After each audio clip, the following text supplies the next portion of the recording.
É o principal grupo da oposición, pero o PP tocou ir de último na segunda rolda de contactos que está levando a cabo o goberno de Vilagarcía. Os populares din saír desa xuntanza decepcionados por varias razóns. A primeira delas pola actitude do executivo local, o que acusan de ir ao encontro coas mans no peto e sen ansias de diálogo. A segunda porque entenden que o executivo acudiu á reunión partindo da base de que non se ia chegar a ningún acordo. Tuvimos la sensación que nosotros trabajamos, hicimos nuestros deberes, llevábamos con el documento realizado hacía más de 15 días, esperando esta convocatoria, y el gobierno llegó con las manos en los bolsillos.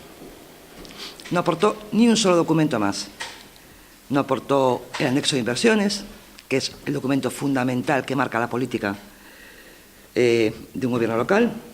No aportó el grado de ejecución del presupuesto, que es fundamental también. O sea, nosotros daros cuenta que si no sabemos el dinero que se gastó de las partidas y el que quedó sin gastar, también es difícil valorar en qué partidas haría falta más dinero, ¿no? A xuntanza o PP levou un documento con 68 medidas repartidas en diferentes áreas. Son, segundo o criterio dos populares, aportacións indispensables para que as contas do 2018 recollan e resolvan as necesidades que presenta a cidade en distintos ámbitos.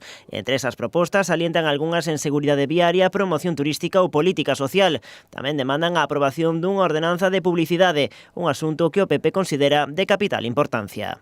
Esta ordenanza tiene varias facetas, no solamente el aumento de ingresos económicos, sino la mejora estética de la ciudad, ¿no?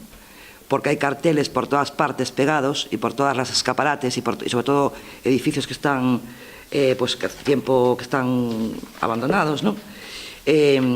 Pegados de carteles, ¿no? Por todos lados. Y luego las grandes vallas publicitarias que vemos todos en todas partes, o las pequeñas que están al lado de la carretera, esas vallas le pagan un dinero a una empresa. Las empresas que contratan esa publicidad lo contratan con una empresa que luego no reportan nada, cero al ayuntamiento.